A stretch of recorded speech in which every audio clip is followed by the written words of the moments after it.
এরকম একটা গরিব রাষ্ট্রে আরো ৩০০ জন সংসদ সদস্য চাপায় দিবে, যারা কেউ যোগ্যতা দিয়ে আসবে না, তারা কোটায় আসবে। তাদের চিরকুট পড়া দেখে ছোট ছোট বাচ্চারা পর্যন্ত মিটমিট করে হেসেছে। এটা হলো বড়লোক প্রভাবশালী সমাজের বিত্তশালী এদের বউদেরকে এমপি বানানোর একটা নীল নকশা। এই সংরক্ষিত আসনে কখনো রিকশালার বউকে এমপি হতে দেখবেন না, কখনো খেটে খাওয়া দিনমজুরের মানুষের বউকে এমপি হতে দেখবেন না। এমপি হবে ঘুরে ফিরে ওনাদের বউরা, যাদের যোগ্যতা নাই ভোটে আসার, তাদের সংরক্ষিত আসন দিয়ে আনতে হবে, রাষ্ট্রের টাকা অপচয় করতে হবে, কোটা প্রথাকে 100% বাস্তবায়ন করতে হবে। এটা হলো নারী বিষয়ক কমিশনের অন্যতম একটা বড় প্রস্তাবনার মধ্যে একটা প্রস্তাবনা হলো জাতীয় সংসদে ৩০০ আসনের পাশাপাশি যেগুলোতে লড়াই করে নির্বাচিত হয়ে ভোটের মাধ্যমে জিতে আসতে হবে, আলাদা ৩০০ আসন সংরক্ষিত নারীদের জন্য রাখতে হবে। এইটার সমালোচনা করলে বলা হবে যে এই মৌলভী সাহেবরা নারী বিরোধী। মৌলভী সাহেবরা সবাই তা কোনো না কোনো মায়ের সন্তান, কোনো না কোনো নারীর স্বামী, কোনো না কোনো মেয়েদের বাবা, কোনো না কোনো বোনদের ভাই।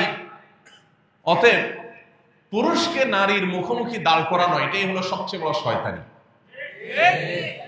সংরক্ষিত আসন মানে কোটা, যে কোটার বিরুদ্ধে এত সংগ্রাম, এত যুদ্ধ, এত বড় পরিবর্তন, নারী বিষয়ক সংস্কার কমিশন আবার প্রস্তাব করছে সেই কোটা 5%, 10% না, পুরো 50%, অর্থাৎ ৩০০ আসনের পার্সেন্ট ৩০০ আসনের পাশাপাশি ৩০০ আসন নারীদের জন্য সংরক্ষিত রাখতে হবে। সংরক্ষিত রাখার মানে কি? সংরক্ষিত রাখার মানে হলো ভোট দ্বারা নির্বাচিত হয়ে আসবে।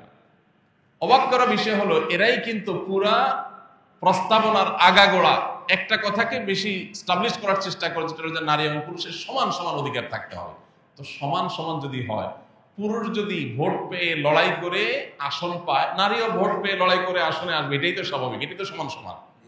নারীর জন্য ৩০০ আসন আপনি ধরে রাখবেন আর বলবেন সমান সমান চাই, তো এটা তো স্ববিরোধিতা, এটা তো সাংঘর্ষিকতা, এটা তো সবচেয়ে হাস্যকর কথা। কিন্তু সেই হাস্যকর কথাটা বলা হচ্ছে এখানে। একটা গুরুত্বপূর্ণ বিষয় হলো, আপনারা জানেন একজন সংসদ সদস্যের বিপরীতে রাষ্ট্রের কতগুলো টাকা খরচ হয়, কি পরিমাণ টাকা খরচ হয় একজন সংসদ সদস্যের বিপরীতে আমরা সবাই কম বেশি জানি। এরকম একটা গরিব রাষ্ট্রে আরো ৩০০ জন সংসদ সদস্য চাপায় দিবে, যারা কেউ যোগ্যতা দিয়ে আসবে না, তারা কোটায় আসবে। ইতিপূর্বে যে সংরক্ষিত নারী আসনে যারা সংসদ সদস্য হয়ে আসছেন, তাদের অনেকের বক্তব্য সোশ্যাল মিডিয়াতে, টেলিভিশনে, বিভিন্ন ভিডিওতে আপনারা দেখে যার পর নাই বিনোদন পেয়েছেন। তাদের চিরকুট পড়া দেখে ছোট ছোট বাচ্চারা পর্যন্ত মিটমিট করে হেসেছে। এটা হলো বড়লোক প্রভাবশালী সমাজের বিত্তশালী এদের বউদেরকে এমপি বানানোর একটা নীল নকশা। এই সংরক্ষিত আসনে কখনো রিকশালার বউকে এমপি হতে দেখবেন না, কখনো খেটে খাওয়া দিনমজুরের মানুষের বউকে এমপি হতে দেখবেন না। এমপি হবে ঘুরে ফিরে ওনাদের বউরা, যাদের যোগ্যতা নাই ভোটে আসার, তাদের সংরক্ষিত আসন দিয়ে আনতে হবে, রাষ্ট্রের টাকা অপচয় করতে হবে, কোটা প্রথাকে 100% বাস্তবায়ন করতে হবে। এটা হলো নারী বিষয়ক কমিশনের অন্যতম একটা বড় প্রস্তাবনা। মোটা দাগে বড় যে প্রস্তাবনাটা আছে সেটা হলো সম্পত্তিতে নারীর অধিকার পাওনা এটা সমান সমান সাব্যস্ত করতে হবে। অর্থাৎ বাবার সম্পদে, মায়ের সম্পদে সন্তান হিসাবে ছেলে যদি একানা পায়, মেয়েও একানাই পাবে, সমান সমান পাইতে হবে। শুনতে খুব সুন্দর শোনা যায়, ভালোই তো, একই বাপের ছেলে, একই বাপের মেয়ে, তো ছেলে 2 আনা পেলে মেয়েও 2 আনা পাবে, ছেলে 2 আনা পেলে মেয়ে কেন 1 আনা পাবে? এটা তো বৈষম্য। এটা শুনতে খুব ভালো শোনা। প্রচলিত আইনে, আমাদের দেশে প্রচলিত আইনে খোরপোশ ভরণ পোষণ দেওয়ার দায়িত্ব কার? ছেলের। প্রচলিত আইনেই, ইসলাম তো আছেই। তো খোরপোশের বেলায় আপনি এটা বলবেন না যে না, আজ থেকে বাংলাদেশে এই কমিশন এই সুপারিশ করে নাই যে স্বামীরা কেউ স্ত্রীদের খরপোশ দিতে বাধ্য না, স্ত্রীরা চাকরি বাকরি তাদের খাওয়ান তারা জোগাড় করে, এটা তো বলেন নাই। খরচের বেলায় তো বলেন নাই যে যার যার খরচ তার তার, কিন্তু সম্পদ পাওয়ার বেলা বলতেছেন হাফ হাফ, সমান সমান। ভাইরা আমার, আল্লাহ রাব্বুল আলামিন নারী এবং পুরুষের প্রত্যেককে যার যার ন্যায্য অধিকার দিয়েছেন। কি দিয়েছেন? সমান না, কি দিয়েছেন? ন্যায্য। কারণ সব ক্ষেত্রে সমান দিলে ন্যায্য হয় না, সব ক্ষেত্রে সমান সমান দিলে ন্যায্যতা নিশ্চিত। আল্লাহ তাআলা ন্যায্য অধিকার দিয়েছেন, যথাযথ ইনসাফপূর্ণ অধিকার দিয়েছেন, যাকে যা দেয়া দরকার। বেশ কয়েকটা ছোট ছোট উদাহরণ এই বিষয়ে আমি এর আগে বারবার আপনাদেরকে দিয়েছি। আপনার 2টা ছেলে আছে, বা একটা ছেলে একটা মেয়ে আছে, ছেলেটার জ্বর হয়েছে, মেয়েটার জ্বর হয় নাই, ছেলের জ্বর হয়েছে, এই জন্য বাজার থেকে তাকে ডিসপেন্সারি থেকে নাপা এনে বড়া পেটে খাওয়া দিয়েছেন। কেন? কারণ তার জ্বর হয়েছে। মেয়েটার শরীরে জ্বর নাই, সে সুস্থ। সমান অধিকারের দাবি হলো মেয়েরাও ধরে একটা খাওয়া দিবেন, কারণ টাকা দিয়ে নাপা কিনে একজনকে খাওয়াবেন আরেকজনকে খাওয়াবেন না, এটা তো বৈষম্য, এটা তো জুলুম। তাহলে সমান অধিকারের দাবি হলো ছেলেকে একটা নাপা খাওয়াইছে, মেয়েকেও একটা খাওয়াই দিবেন। এখানে সমান সমান দিলেন, তাতে কি ন্যায্য কাজ হলো? ইসলাম ন্যায্য করতে বলে, যাকে যেটা দরকার। এর এখন নাপা দরকার, এর নাপা খাওয়াইতে হবে। আরেকজনকে এখন নাপা খাইতে চাইলেও মানা করতে হবে, খাইতে দেওয়া যাবে না। এটাই হবে ইনসাফ। সব জায়গায় সমান সমান করলে ইনসাফ হয় না। একজনের গায়ে জ্বর আসছে, তার জন্য ফ্যানটা বন্ধ করে দিতে হবে তার রুমে, কারণ জ্বর আসছে, তার শীত লাগতেছে।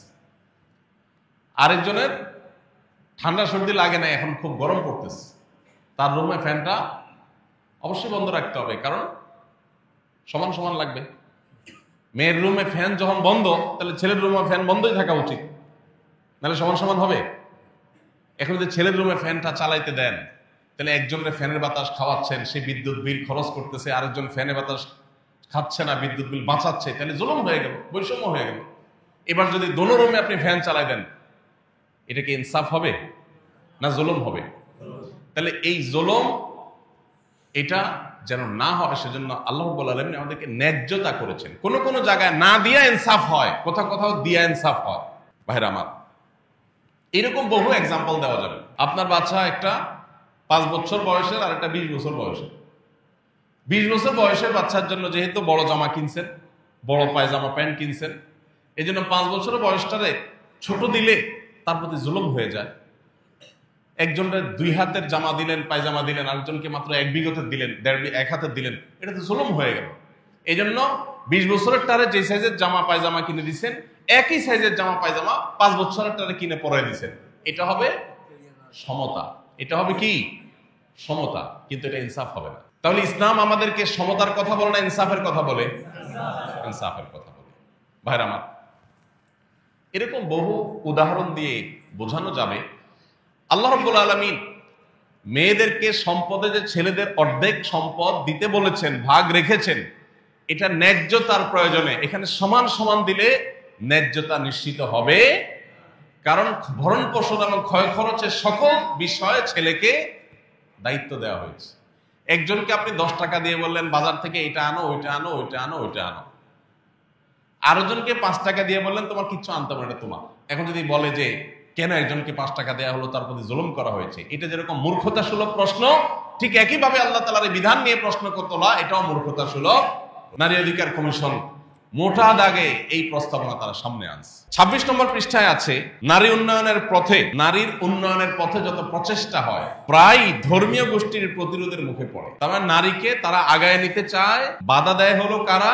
ধর্মীয় গোষ্ঠী। আমার প্রশ্ন, বাংলাদেশের মানুষ তো ধর্মপ্রাণ, হিন্দুরা, মুসলমানরা, খ্রিস্টানরা, বৌদ্ধরা, প্রত্যেকে যার যার ধর্মের ব্যাপারে ধর্মপ্রাণ। বাংলাদেশের মানুষের ধর্মপ্রাণ হওয়ার ব্যাপারে পৃথিবীর কারোর কোনো দ্বিমত পোষণ করার কোনো কারণ নাই। ধর্মপ্রাণ মানুষদের এখানে ধর্মীয় গোষ্ঠীকে দোষী করা হচ্ছে। প্রশ্ন হলো, এই সংস্কার কমিশনের যারা সদস্য আছেন তারা কি বিধর্মীয় গোষ্ঠী? তারা কোনো ধর্ম বিশ্বাস করেন না? এটা তারা পরিষ্কার করে বলুন। ধর্মীয় গোষ্ঠী বলতে তো সকল ধর্মের মানুষ, সকল ধর্ম অনুসারীদেরকে দোষী করা হলো। তাতে একজন বেনামাজি যে সেও দোষী, একজন রিকশাওয়ালাও দোষী, সবাইকে দোষী করা হলো যে ধর্মীয় গোষ্ঠী বাধা দেয়। তার মানে নাস্তিকরা বাধা দেয় না, ধর্মীয় গোষ্ঠীর বিপরীতে যাদের ধর্ম নাই সেই গোষ্ঠী। তাহলে এরা শতকরা কয়জন মানুষ, লাখের মধ্যে কয়জন মানুষকে তারা রিপ্রেজেন্ট করছে এবং তাদের চিন্তাধারা আমাদের উপরে চাপাতে এসেছে। 45 নম্বর পৃষ্ঠায় আছে, অভিন্ন পারিবারিক আইন প্রবর্তন করতে হবে। অভিন্ন পারিবারিক আইন মানে মুসলমান, হিন্দু, খ্রিস্টান, বৌদ্ধ সব ধর্মের মানুষের এক আইনে, এক নিয়মে বিয়ে হবে, এক নিয়মে বিচ্ছেদ হবে, সব এক নিয়মে হবে। এই সম্পর্কে কয়দিন আগে দেখলাম, সম্ভবত 2 দিন আগে দেখলাম, একজন হিন্দু ভদ্র মহিলা, তিনি এবং হিন্দু ধর্মের অনেকে বেশ তীব্র প্রতিবাদ জানিয়েছে, আপত্তি জানিয়েছে। সব ধর্মের মানুষকে এক আইনের অধীনে নিয়ে আসতে চান তারা। একটা নীতিমালার আলোকে সবাই বিয়ে, তালাক, উত্তরাধিকার আইন সবকিছুকে, সকল ধর্মের মানুষকে একটা অভিন্ন নীতিমালা এবং অভিন্ন পারিবারিক আইনের আওতায় তারা আনতে চাচ্ছে। যেটার বিরুদ্ধে দেশের সকল ধর্মের মানুষ ঐক্যবদ্ধ আছে। আস-সুন্নাহ ফাউন্ডেশন, উম্মার স্বার্থে সুন্নাহর সাথে।